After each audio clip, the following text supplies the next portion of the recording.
ጽናት ፍቅረኛዬ ናት። ምን? አዎ አባም ነው። እውነቱን ነው ጽናት? አዎ ጋሼ ኪራን አፈቅረዋለሁ። በጣም ሲያስቱ ይላል እኮ አባ ነይ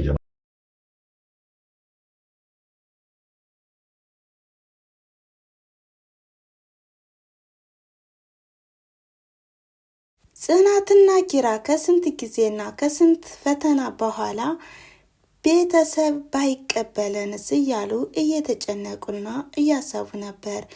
ፍቅራቸው ፈተናና ውጣ ውረድ ቢበዛበትም ግን ይበልጡን ጽናትን ያስጨነቃትና ያሳሰባትም ነገር የኪራ ቤተሰቦች ባይቀበሉስ በሚለው ነበር።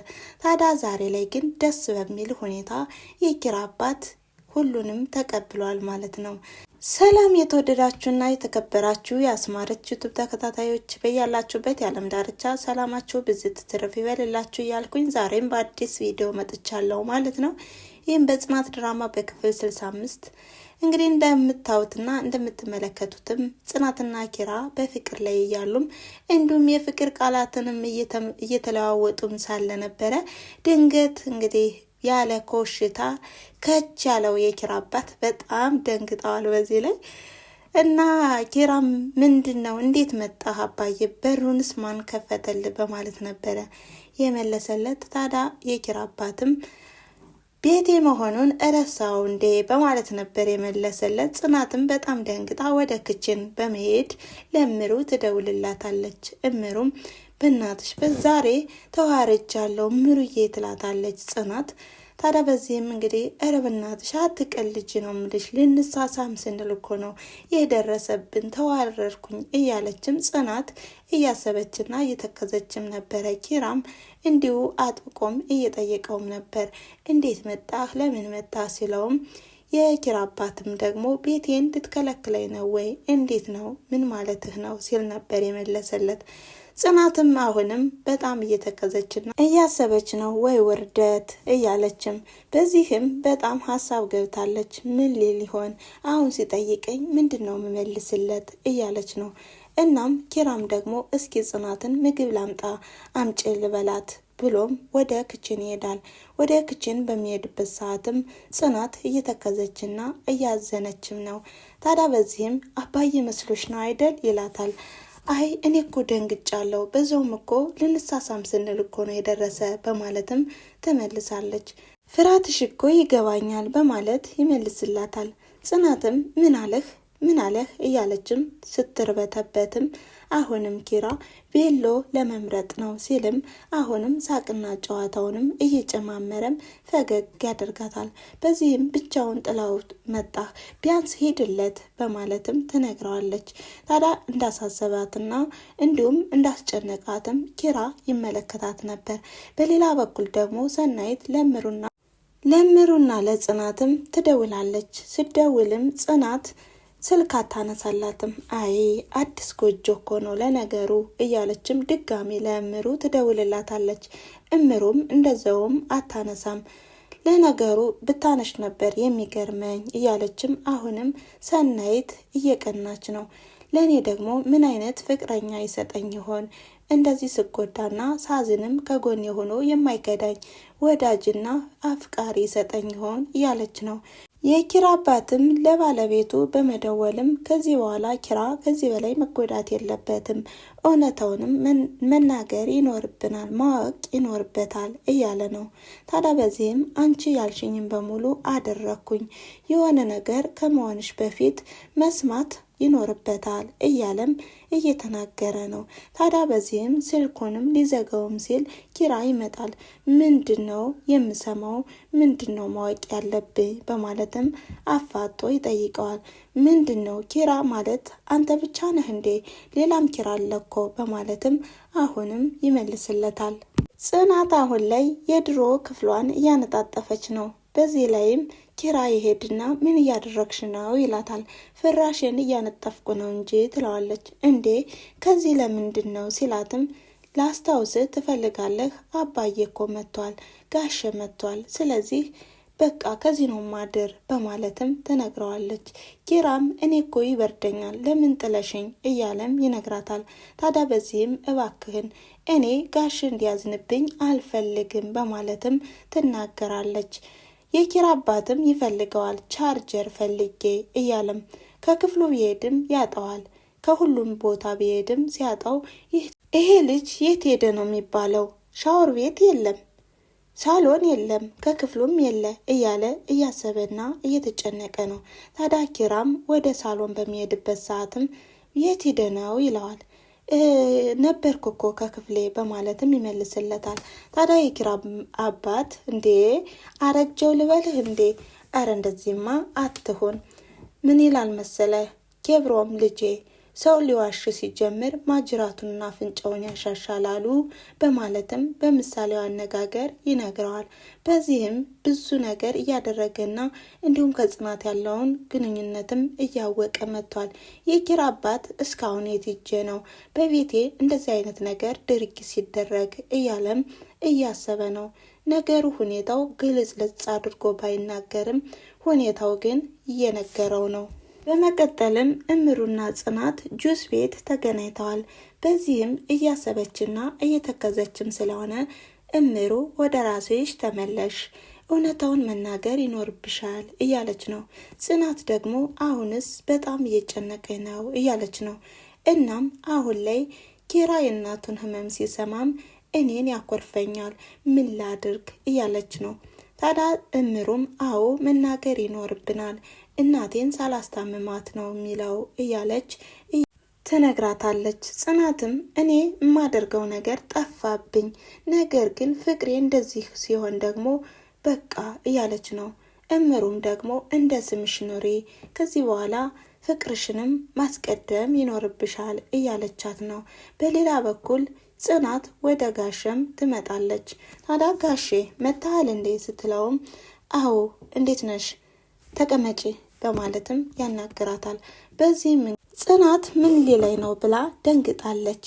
ታዲያ አሁን ላይ የኪራ እናት መታመሟን ለኪራ እንናገር ያልሽ ለምንድን ነው ይላታል። ጽናትም እኔ እኮ በኋላ ሲሰማ በቤተሰቦቹ እምነት እንዳያጣ ብዬ ነው በማለት ስትናገርም የኪራ አባት ኧረ እባክሽ ከእናት አባት ውጭ አንቺ እያሰብሽለት ነው ማለት ነው፣ ከእኔ ፍቃድ ውጭ ምንም ነገር ትንፍሽ እንዳትይላታል። በዚህም በጣም ደንግጣለች። ኪራም ይመጣል። ኪራም እያያት እና እየተመለከታትም ነው። ጽናት እያሰበችና እየተከዘችም ነው። ታዲያ ጽናትም በሀሳብ ጭልጥ ብላለች። እናም ጽናት በማለትም ሲያናግሯት እሷም በማለትም ሁሉንም ነገር በድንጋጤም ስትመልስ ኪራ ምን ሆና ነው ይላል።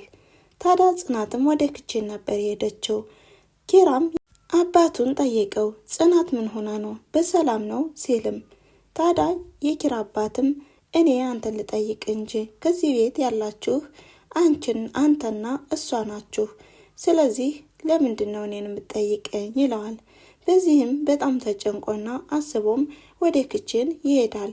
ታዲያ ጽናት እያሰበችና እየተከዘችም ነበር። በጣም በትካዜ ላይም ሆና እያሰበች ኪራ ይደርስላታል። ምን ሆነሽ ነው ይላታል።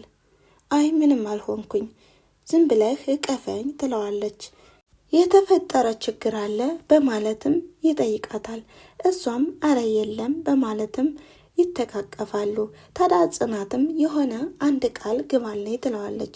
በእኔና በአንተ ቤተሰብ ፈቃደኛ ባይሆኑ ከቤተሰብ ጋር እንዳትጣላ በማለትም ቃል ታስገባዋለች። ኪራም እሺ ብሎም ቃል ይገባላታል። ሁለቱም ጥንዶች ሰብሰብ ብለው አባቱን እየጠበቁ ነው። የኪራ አባትም ሲደርስም በሰላም ነው እንደዚህ ሰብሰብ ብላችሁ የጠራችሁኝ በማለትም ይጠይቃቸዋል። እነሱም ሰላም ነን፣ የሆነ ነገር ልናናግር ፈልገን በማለትም ኪራ ሁልጊዜ ስጠብቁትና ስጠይቁኝ የነበረውን ዛሬ ላይ ልንገራችሁ ብዬ ነው በማለትም ይናገራል። የኪራ አባትም ኪራ ሳይናገር ቀድሞ የምሩንና የናሆምን ግንኙነት ከሆነ ሰምቻለሁ፣ በጣም ደስ ይላል፣ ነገሩ ልጅን ሳታስፈቅድ በመውሰድህ እንጂ በማለትም ሲመልስም ኪራ በጣም ደንግጧል፣ እየተርበተበተ ነው። ከዛ ይሁን ልስማኝ አባቴ በማለትም እዚህ በፊት ስትጓጉለትና ስጠብቁት የነበረውም ነገር ዛሬ ላይ እነግርሃለሁ ይለዋል። እሺ ንገረኝ ሲለውም እኔ የምወዳትና የማፈቅራት እሷ የምትወደኝና የምታፈቅረኝ ጓደኛዬ የፍቅር ጓደኛ አለች በማለትም ሲናገርም የኪራ አባት በጉጉትና እንዲሁም አፋፉን ነበር የሚመለከተው። ታዲያ የታለች አምጣት ሲለውም ናሆሚም ቀደም ብሎ እሷ እኮ ናት በማለትም ይናገራል። ኪራም አሁንም ቀጠለ። ጽናትና እኔ ፍቅረኛሞች ነን በማለትም ሁሉንም ነገር ሲያፈነደው የኪራ አባትም በጣም ደንግጦ ምን አልክ በማለትም ይነሳል። ከዛም እውነት ነው ጽናት ሲልም ጽናትም አዎ ፍቅረኛሞች ነን፣ እኔ በጣም ነው የምወደው በማለትም ተመልሳለች። የኪራ አባትም በጣም ተናዶ እንደዚህ አትመሰኝም ነበር፣ በጣም አዝናለሁ በማለትም ጥሏቸው ይሄዳል ማለት ነው። ታዲያ በዚህም ሁላቸውም ደንግጠዋል። የኪራ አባትም በጣም እየዋረደና እያወጣ ነው፣ እያምሰለሰለ ነው። ልጄ እንዲጎዳ አልፈልግም። ነገሩ እኮ ጽናት ማለት ጠንካራና ልበቀና እንዲሁም ልበቀና የተቸረች ናት። ስለዚህ ጥሩ ልጅ ናት። ነገሩ ግን እሷ የእውነት ወደው ይሆን? እሷን ማናገር ይኖርብኛል። እሱ ደግሞ ልጄ መጎዳት የለበትም፣ ወደማይሆን ውስጥ አስገባውት አግባ ብዬ እያለም ራሱን እየወቀሰ ነው። ታዲያ የኪራ አባትም ጽናትን ለማናገር ወስኗል። ኪራ በጣም እየተጨነቀና እያሰበ ነው። አባቴ ባይፈቅድ ጽናትን ልተዋት ነው? አይ ያለ ጽናትማ ህይወት ባዶ ናት፣ ድቅድቅ ጨለማ ናት በማለትም እያምሰለሰለ ነው። ታዲያ የኪራ አባትም በወሰነው መሰረት ጽናትን ያናግራታል። ትወጀዋለሽ በማለትም ይጠይቃታል። አዎ በጣም ነው የምወደው ኪራን ነፍሴ እስከምትወጣ ድረስ በማለት ትመልስለታለች። የኪራ አባትም ጥያቄውን ቀጠለ። ምን ያህል ጊዜ ሆናችሁ? የዛኔ ሀሴትን አቀራርቢልኝ ባልኩት ሰዓትም ጀምራችሁ ነበር ሲልም አዎ የዛኔም ጀምረን ነበር በማለትም እንግዲህ ትናገራለች ማለት ነው። ታዲያ የኪራም አባት ለምን እውነታውን አልተናገርሽም ሲልም ጽናትም በዛን ሰዓት በወቅቱ የበታችነት ስሜት ስለሰማኝና የሀሴትን ዘመዶችም እናንተን የሚመጥኑ ስለሆኑ ብዬ ነው በማለትም ትናገራለች። የኪራም አባት በቃ ችግር የለውም ይሁን በማለት ተቀብየዋለሁ ይላል። ጽናትም በጣም ደስ ብሏታል። በዚህ አጋጣሚ ኪራ እናትና አባቱን ይወዳል፣ ለእናንተም ክብር አለው በማለትም ትናገራለች። ጽናት አሁን ላይ ከእምሩና ከሰናይት መሀልም ሆና በጣም ደስ ብሏት ፍንድቅድቅ ብላለች። እምሩም እንደዚህ በደስታ ሆነች ስላየንሽ በጣም ደስ ብሎናል በማለትም ትመልሳለች። ጽናትም በእውነቱ አላመንኩም ትላለች። ሀሴት ለተፈጥሮዋ ተጫዋችና ቀልዳ ቀልደኛም ስለሆነች ተነስታም ከዚህ በኋላ ወገቤን ማለማመድ ይኖርብኛል ለሰርጉ እስክታ በማለትም አሁንም ሙዚቃ እንክፈት ተነሱ በማለት ሁለታቸውንም ታስነሳቸዋለች። ኪራና ናሆምም ወደ ሰናይት ቤትም ይሄዳሉ። ታዲያ በዚህም ሁለቱ ጥንዶች በአንድ ላይም ተቀምጠው ፍቅር ይጫወታሉ። በዚህም ሰናይት በቅናት እብድ ብላለች። እናንተ ምንድን ነው ልሂድላችሁ እንዴ?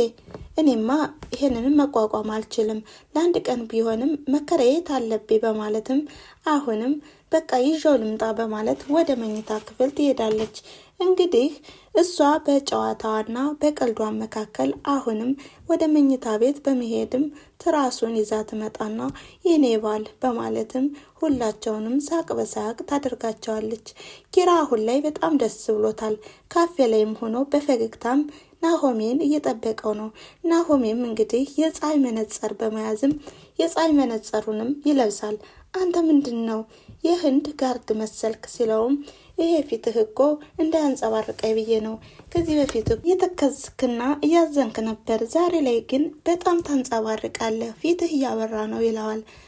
ኪራም በጣም ደስተኛ እንደሆነና ጽናትን እዚህ በኋላ የግሉ እንዳደረገም ሲተማመንም በጣም ደስ ብሎታል። ከዚህ በኋላ እናቴ መታ እስከማስተዋወቃት ድረስም ሁሌ የምጠይቀኝን ጥያቄም እስከምመልስላት ድረስ እያለም ይናገራል። ናሆም በጣም ደንግጧል። በቃ ምን ልበልህ መሰለህ? ይኸውልህ እናቴ ጽናትን ትወዳታለች። ልክ እንደ ልጇ የምታያትን ምራትሽ ናት ስላት እንዴት ደስ ይላታል ሲልም ኪራ በጣም ደስ ብሎታል። ናሆም ግን በሀሳብ ጭልጥ ብሏል። ምክንያቱም የኪራ እናት ህመምተኛም ስለሆነች ያንን እያሰበና እየተከዘ ነው። አሁን ኪራ ስላልሰማና ስለ እናቱ ምንም አይነት ነገር ስላላወቀ በጣም ተጨንቋል። እንደዚህ ተደስቼ እያወራሁና እየነገርኩህ ምንድነው? ምን ሆነ ነው? የተፈጠረ ችግር አለ ሲለውም አይ እኔ እኮ ደስታዋን እየሳልኩ ነው በማለትም ያሳስቀዋል ማለት ነው። እናም የዛሬው ቪዲዮ ያቆመው ከዚህ ላይ ነበረ። ስለተከታተላችሁኝና አብራችሁኝ ስለቆያችሁ ከልብ አመሰግናለሁ በማለት መልካም ጊዜ። ቻው ቻው።